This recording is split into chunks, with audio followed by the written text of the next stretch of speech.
Hello friends, आप सभी का मेरे यूट्यूब चैनल एजुकेशन डॉक में स्वागत है।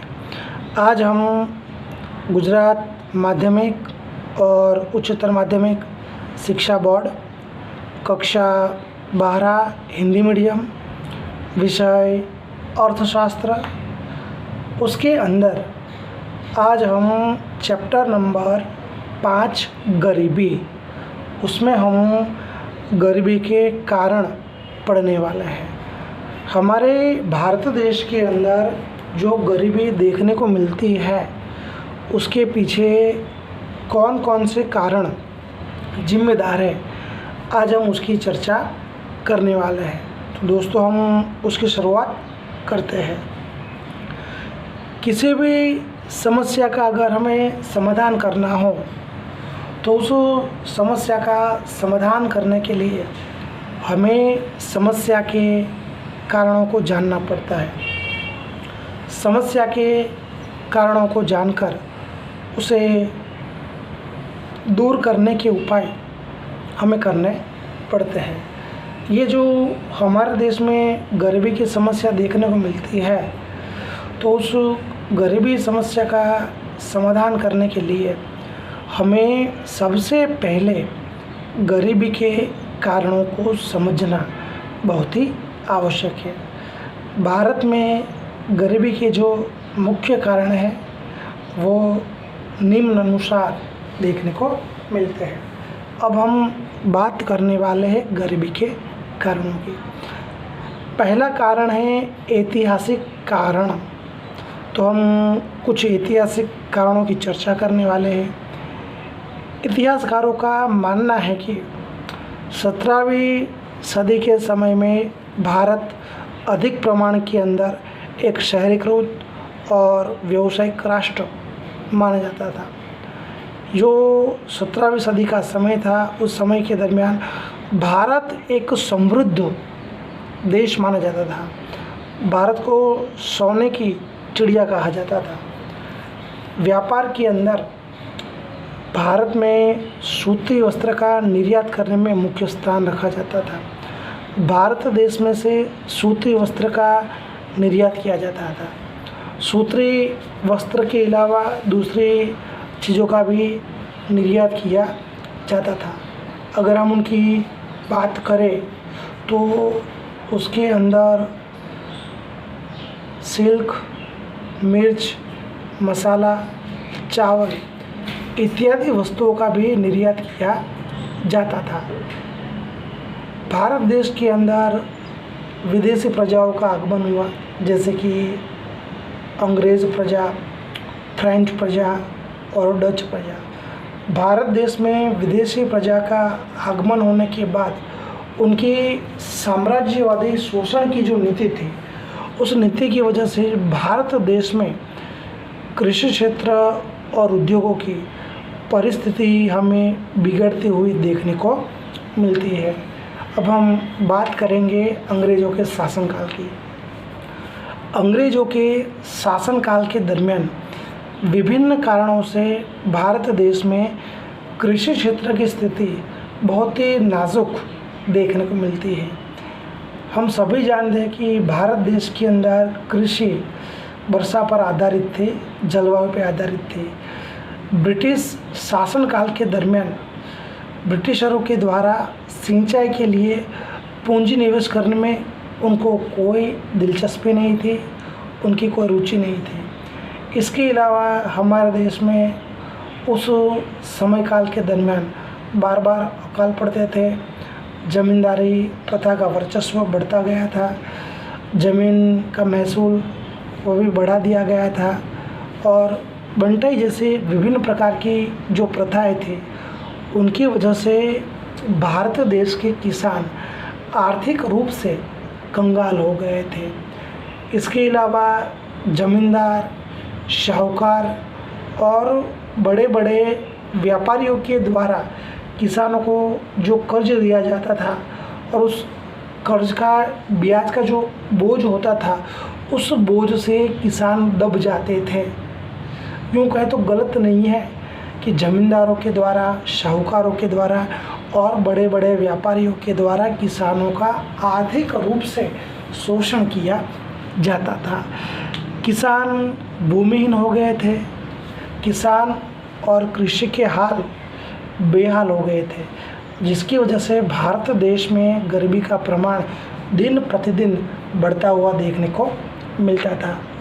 उद्योग एवं व्यापार के मामले में अंग्रेज़ों के द्वारा भारत में इस प्रकार की व्यापार नीति, कर नीति और उद्योग नीति अमल में लाई गई थी कि जिसकी वजह से केवल और केवल अंग्रेज़ों को ही व्यापार में फ़ायदा होता था। भारत देश में से जो निर्यात किया जाता था, उन निर्यातों के लिए यूरोप के बाज़ारों में विभिन्न प्रकार का प्रतिबंध लगा दिया गया था।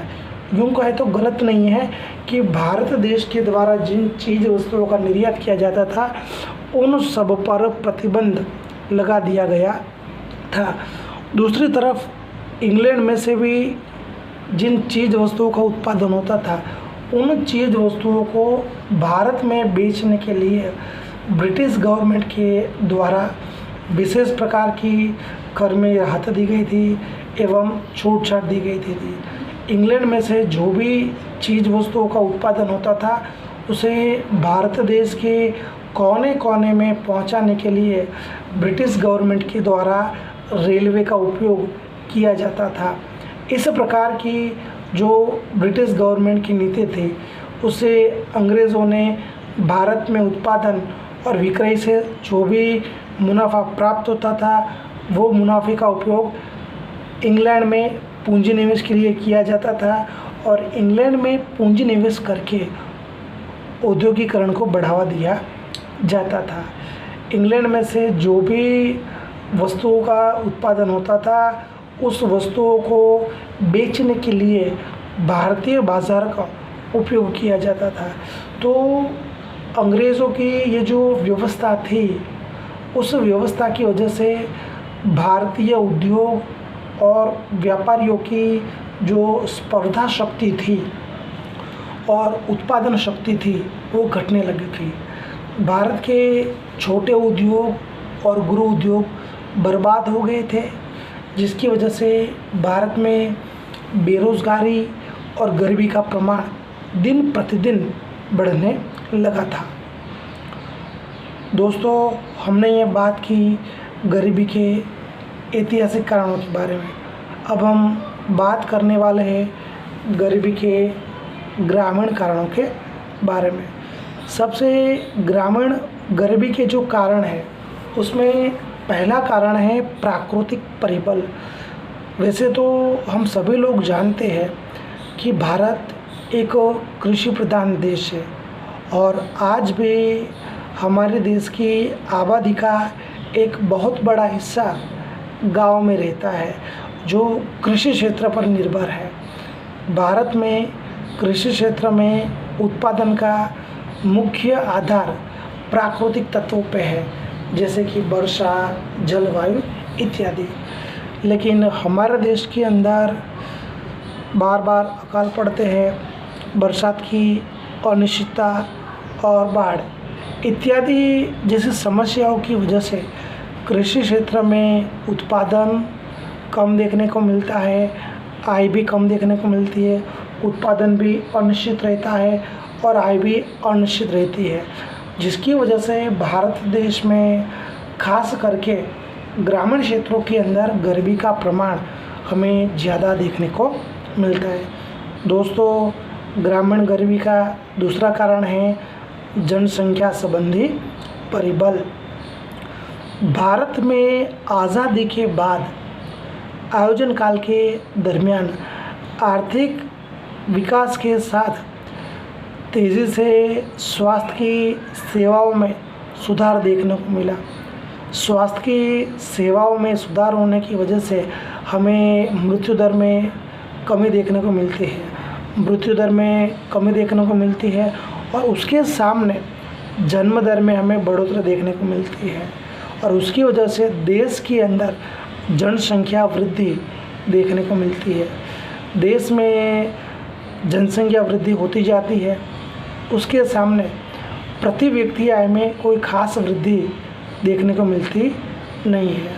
और इसी प्रकार प्रति व्यक्ति आय बहुत ही नीची होती है और जनसंख्या का कद बड़ा होने की वजह से या तो परिवार का कद बड़ा होने की वजह से लोगों का जीवन स्तर हमें नीचा देखने को मिलता है। जनसंख्या तेज़ी से बढ़ती जाती है और उसके सामने रोज़गार के अवसर पर्याप्त मात्रा में लोगों को मिलते नहीं हैं। रोज़गार के अवसर पर्याप्त मात्रा में न मिलने की वजह से आई थिंक बेरोज़गारी की समस्या का निर्माण होता है, या तो बेरोज़गार भी मिलता भी है तो पर्याप्त मात्रा में वेतन नहीं मिलता है और उसकी जी वजह से देश के अंदर गरीबी का निर्माण होता है और इस प्रकार दिन प्रतिदिन गरीबी में बढ़ोतरी हमें देखने को मिलती है।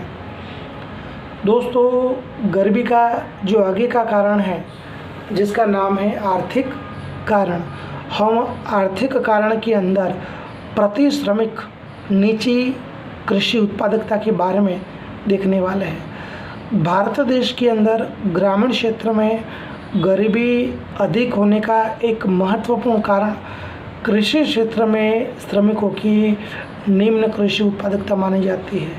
कृषि क्षेत्र में जो श्रमिक जुड़े हुए हैं उनकी उत्पादकता का प्रमाण बहुत ही नीचा देखने को मिलता है और उसके पीछे बहुत सारे कारण भी जिम्मेदार है। कृषि क्षेत्र में सिंचाई की सुविधाओं का अभाव देखने को मिलता है, पर्याप्त मात्रा में टेक्नोलॉजी का उपयोग नहीं किया जाता है, शिक्षा एवं प्रशिक्षण की कमी देखने को मिलती है, पूंजी निवेश का प्रमाण बहुत नीचा होता है और जनसंख्या का बढ़ता हुआ प्रमाण। तो इन सब कारणों की वजह से आई थिंक प्रति श्रमिक कृषि उत्पादकता का प्रमाण हमें नीचा देखने को मिलता है और उसकी वजह से प्रति श्रमिक किसानों की उत्पादकता कम होने की वजह से किसानों को जो भी आय प्राप्त होती है वो आय भी बहुत ही निम्न रहती है। किसानों की आय निम्न रहने की वजह से किसानों में गरीबी का प्रमाण अधिक मात्रा में देखने को मिलता है। दोस्तों, दूसरा जो आगे का कारण है वे है जमीन और संपत्ति का असमान वितरण। दोस्तों, हम सभी लोग जानते हैं कृषि करने के लिए ज़मीन बहुत ही महत्वपूर्ण मानी जाती है। भारत देश में अंग्रेज़ों के शासनकाल से ही ज़मींदारी प्रथा जैसी व्यवस्था अमल में है और उसकी वजह से ज़मीन की जो मालिकी है वो मालिकी ज़मींदारों के हाथों में चली गई है। इसकी वजह से जो ज़मींदार वर्ग है वे कृषि के साथ प्रत्यक्ष रूप से नहीं जुड़ा हुआ है। उसकी वजह से वे लोग कृषि क्षेत्र में किसी प्रकार का विशेष पूंजी निवेश करने में रुचि नहीं रखते हैं। यूँ कहें तो गलत नहीं है कि कृषि का नॉलेज न होने की वजह से कृषि क्षेत्र में वो किसी प्रकार का कोई परिवर्तन कर सकते नहीं हैं। तो दूसरी तरफ सही मायने में जो ज़मीन के मालिक हैं, ऐसे किसान या कृषि मजदूर, उनकी मालिकी का हक किसी अन्य व्यक्ति के पास चला गया है और उसकी वजह से वे कृषि क्षेत्र में किसी प्रकार का पूंजी निवेश करने में दिलचस्पी नहीं रखते। वे केवल ज़मीन पर कृषि करना चाहते हैं और उसकी ये भी वजह है कि उनकी खुद की ज़मीन की मालिकी न होने की वजह से वो कृषि क्षेत्र के प्रति ज़्यादा दिलचस्पी नहीं दिखाते या पूंजी निवेश करने में भी कोई दिलचस्पी दिखाते नहीं है।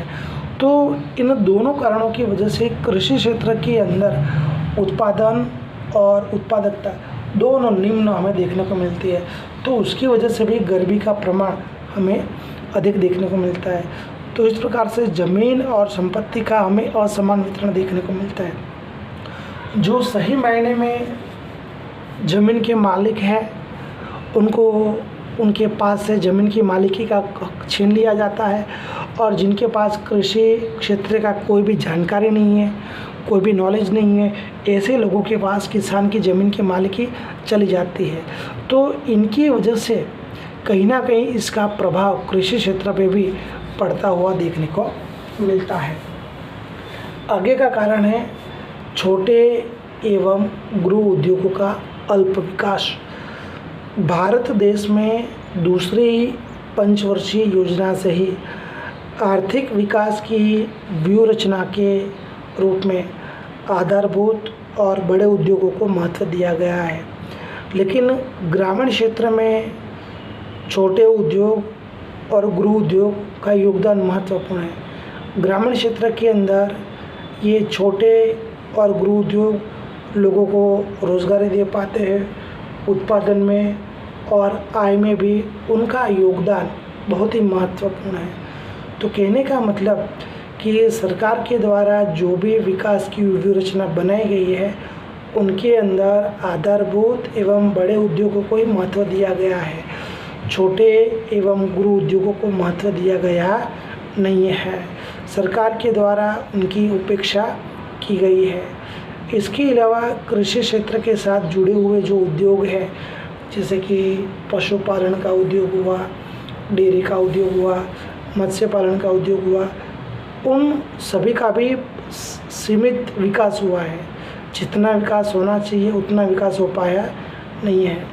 तो इन सभी कारणों की वजह से ग्रामीण क्षेत्र में हमें मौसमी बेरोजगारी देखने को मिलती है और उसकी वजह से ग्रामीण क्षेत्र में गरीबी का प्रमाण भी हमें ज़्यादा देखने को मिलता है। दोस्तों, आगे का मुद्दा है तेज़ी से बढ़ते भाव, जिसे हम भाव वृद्धि भी कहते हैं। जिस प्रकार से देश के अंदर तेज़ी से भाव बढ़ते जाते हैं, उसकी वजह से भी उसका प्रभाव कहीं ना कहीं गरीबी पे देखने को मिलता है। युद्ध की परिस्थिति, अकाल की परिस्थिति एवं निम्न राष्ट्रीय आय, तेज़ी से बढ़ती हुई मांग, उत्पादन खर्च में हुई वृद्धि, इन सभी कारणों की वजह से चीज़, वस्तु और सेवाओं के भाव में हमें वृद्धि देखने को मिलती है, जिसकी वजह से कम आय वाले वर्ग की जो क्रय शक्ति होती है उसमें कटौती देखने को मिलती है। ऐसे कम आय वाले जो परिवार होते हैं उनका जीवन स्तर हमें निम्न देखने को मिलता है, वहाँ पे गरीबी का प्रमाण बढ़ जाता है।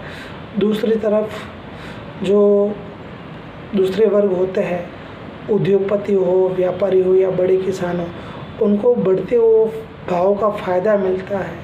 तो उसकी वजह से जो गरीब वर्ग है या कम आय वाला वर्ग है वो और गरीब हो जाता है और जो अमीर वर्ग है वो और अमीर होता जाता है, जिसकी वजह से समाज में आय की असमानता का प्रमाण भी बढ़ता हुआ देखने को मिलता है। आगे का मुद्दा है बेरोजगारी का ऊंचा प्रमाण। हम सभी जानते हैं कि भारत में अधिकांश लोग ग्रामीण क्षेत्र में रहते हैं। ग्रामीण क्षेत्र में रहने वाले जो लोग हैं वे लोग कृषि क्षेत्र पर निर्भर है और भारत देश की जो कृषि है वे कृषि सभी जानते हैं कि आकाशीय कृषि है। बरसाती कृषि होने की वजह से वर्ष में एक बार या दो बार ही किसान फसल ले सकता है। कृषि क्षेत्र में हमें मौसमी बेरोजगारी अधिक प्रमाण में देखने को मिलती है। जनसंख्या तेज़ी से बढ़ती जाती है। ग्रामीण क्षेत्र के अंदर संयुक्त परिवार की प्रथा देखने को मिलती है। संयुक्त परिवार की प्रथा की वजह से कृषि क्षेत्र पर जनसंख्या का दबाव दिन प्रतिदिन बढ़ जाता है और कृषि क्षेत्र पर जनसंख्या का दबाव बढ़ने की वजह से प्रचंड बेरोजगारी का निर्माण होता है। इसके अलावा ग्रामीण क्षेत्रों के अंदर कृषि क्षेत्र में पूरक उद्योगों का जो विकास होना चाहिए वो विकास हो नहीं पाता है। निरक्षरता का प्रमाण ज़्यादा देखने को मिलता है। श्रम की गतिशीलता का प्रमाण भी बहुत ही कम होता है। उन सभी कारणों की वजह से बेरोजगारी का प्रमाण ग्रामीण क्षेत्रों में बहुत ही ऊंचा देखने को मिलता है, जो एक गरीबी का कारण हम मान सकते हैं। दोस्तों, गरीबी का आगे का जो कारण है जिसका नाम है सामाजिक कारण। सामाजिक कारण के अंदर हम बात करने वाले शिक्षा के निम्न स्तर के बारे में। भारत देश में गरीबी के लिए सबसे महत्वपूर्ण कारण है शिक्षा, तालीम और कौशल्य का अभाव। शिक्षा के निम्न स्तर की वजह से ग्रामीण क्षेत्र में लोगों को रोज़गार नहीं मिल पाता, कृषि क्षेत्र में नए टेक्नोलॉजी का उपयोग नहीं किया जाता है, नई कृषि की पद्धतियों का उपयोग नहीं किया जाता, कोई संशोधन नहीं किए जाते और कृषि उत्पादन की बिक्री के लिए बाज़ारों का लाभ प्राप्त नहीं हो पाता।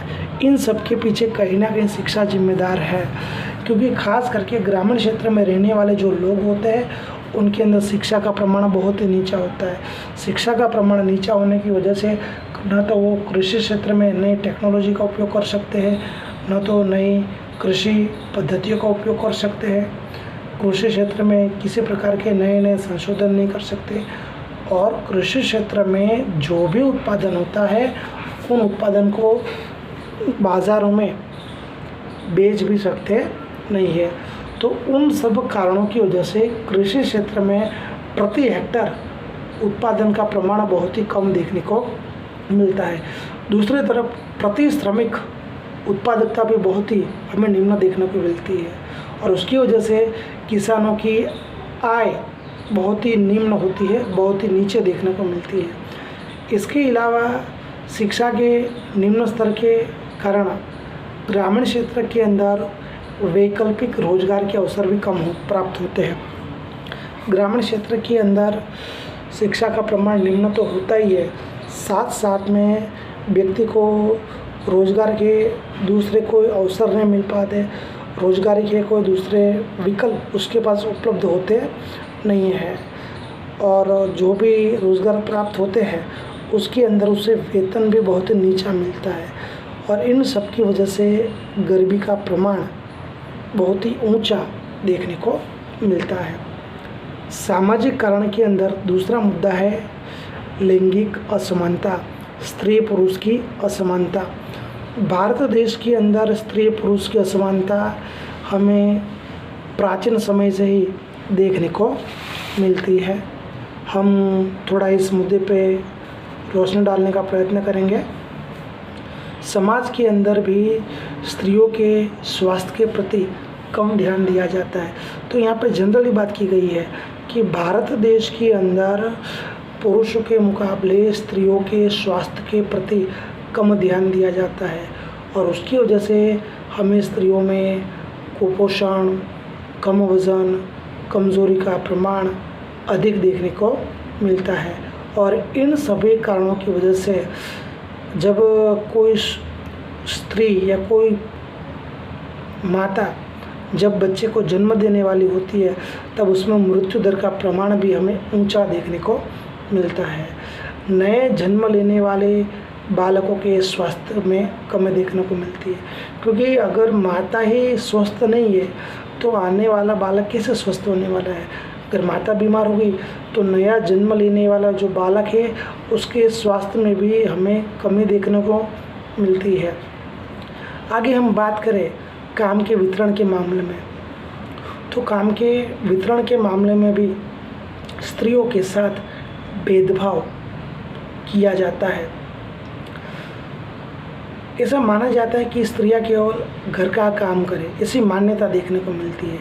तो स्त्रियां केवल घर का ही काम कर सकती है, इस मान्यता की वजह से स्त्रियों के अंदर शिक्षा का प्रमाण बहुत ही नीचा देखने को मिलता है और उसी वजह से अधिकांश जो परिवार होते हैं वो बच्चियों को पढ़ाते नहीं हैं।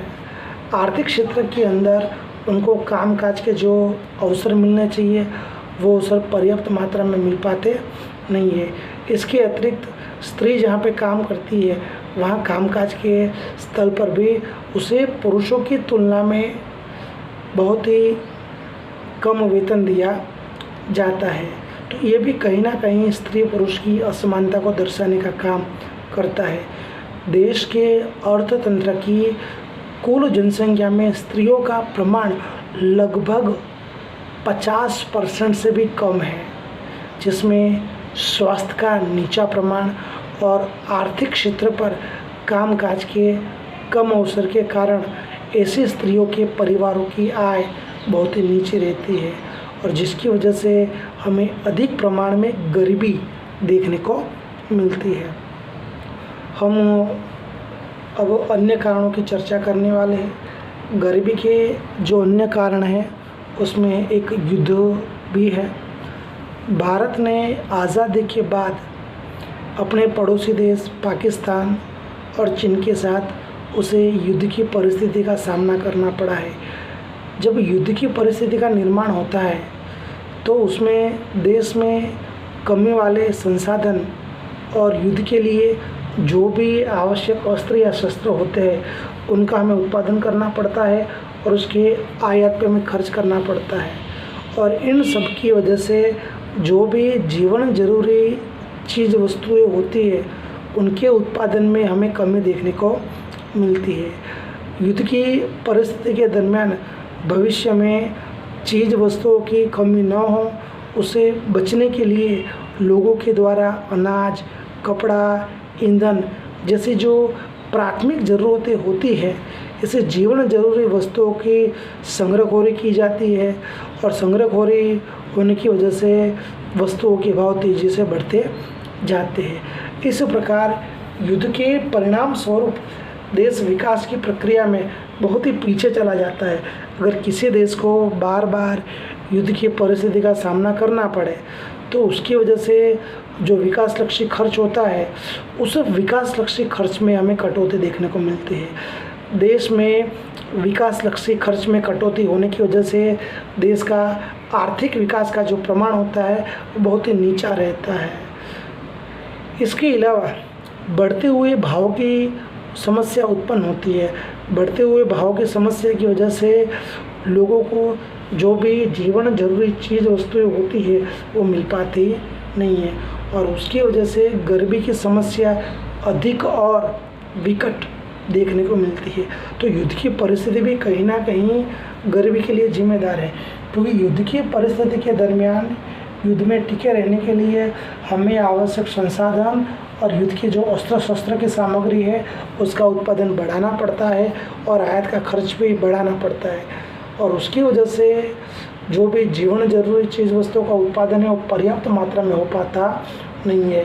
युद्ध की परिस्थिति के दरमियान लोग चीज़ वस्तुओं की कमी से बचने के लिए लोगों के द्वारा संग्रहखोरी भी की जाती है। संग्रहखोरी की वजह से वस्तुओं के भाव में बढ़ोतरी देखने को मिलती है। युद्ध की परिस्थिति की वजह से देश विकास की प्रक्रिया में बहुत ही पीछे चला जाता है।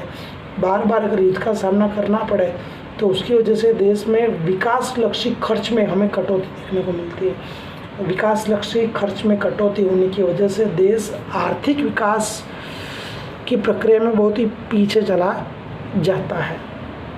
दोस्तों, हम दूसरे कारण में जाने वाले हैं जिसका नाम है संरक्षण खर्च में वृद्धि। बार बार युद्ध के वजह से देश संरक्षण के मामले में गंभीर बन जाता है। यानी किसी भी देश को अगर बार बार युद्ध की परिस्थिति का सामना करना पड़े तो वो देश की सुरक्षा के मामले में अधिक और चौकन्ना हो जाता है और उसकी वजह से देश की सुरक्षा व्यवस्था को मजबूत बनाने के लिए अत्यंत आधुनिक मिसाइलें, लड़ाकू विमान, टैंक, सबमरीन इत्यादि के खर्च में निरंतर वृद्धि करनी पड़ती है। इसके अलावा वर्तमान समय के अंदर आतंकवाद जैसी समस्याओं का भी सामना करना पड़ता है। तो कहने का मतलब कि संरक्षण की व्यवस्था में खर्च ज़्यादा से ज़्यादा खर्च किया जाता है।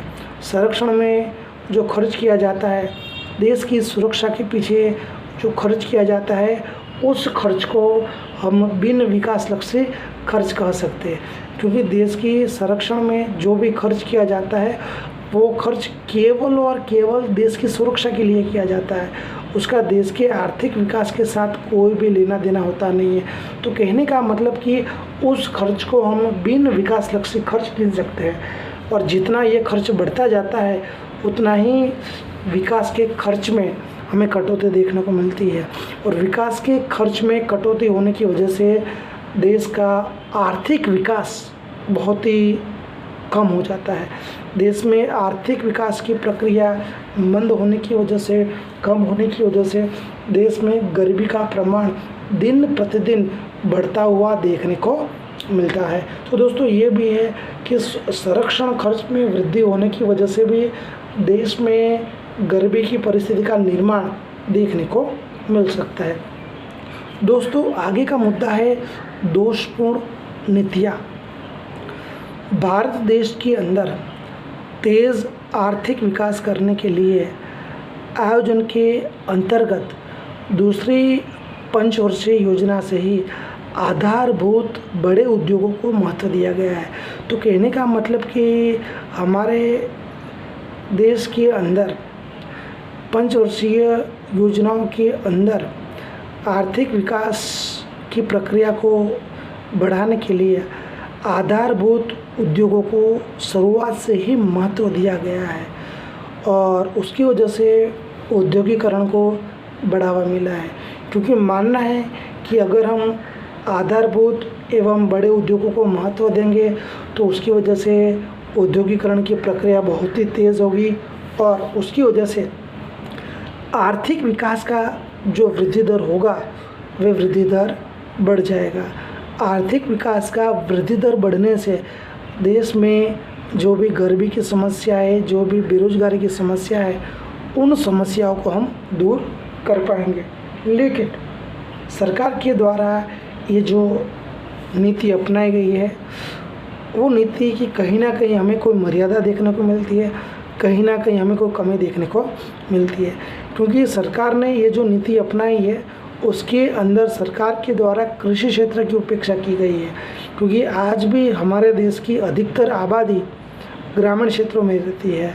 ग्रामीण क्षेत्रों में रहने वाली जो आबादी है वे कृषि क्षेत्र पर निर्भर है।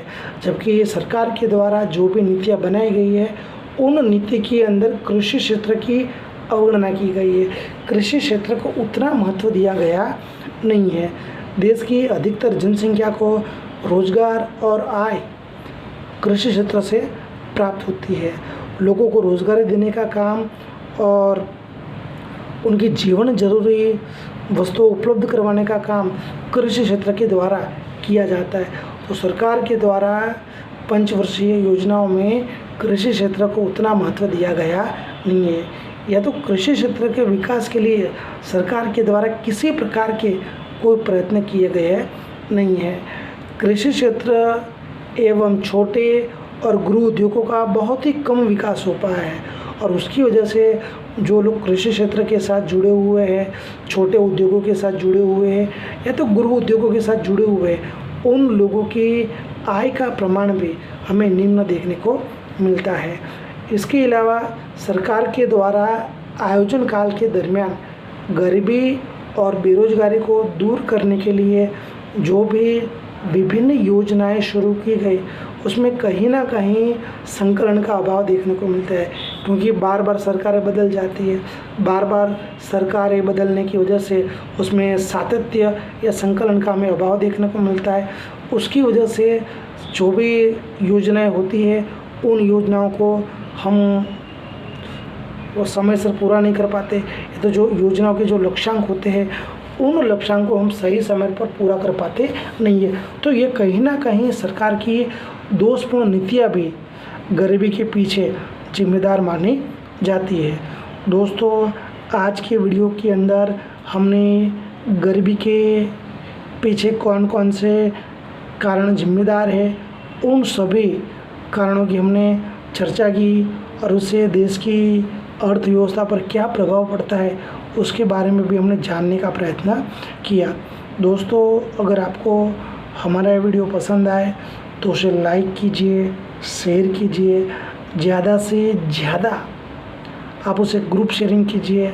हमारे जो यूट्यूब चैनल है एजुकेशन टॉक, जिसका उद्देश्य बच्चों को ऑनलाइन शिक्षा देना है, तो कोई भी बच्चा शिक्षा से वंचित न रहे, इस हमारे छोटे से प्रयत्न को सफल बनाने के लिए ज़्यादा से ज़्यादा इस चैनल को आप सब्सक्राइब करवाइए ताकि हमारा द्वारा शुरू की गई ये छोटी सी मुहिम सफल हो सके। आपके कोई भी प्रश्न है, कोई भी क्वेरी है, कोई भी आई थिंक समस्या है तो आप हमें कमेंट बॉक्स में लिखकर भेज सकते हैं। हम उसका समाधान करने का प्रयत्न करेंगे। आगे के वीडियो में हम आपके सामने फिर से एक नए टॉपिक के साथ उपस्थित होंगे। तब तक जय हिंद, जय भारत, वंदे मातरम। भारत माता की जय। धन्यवाद। अस्तु।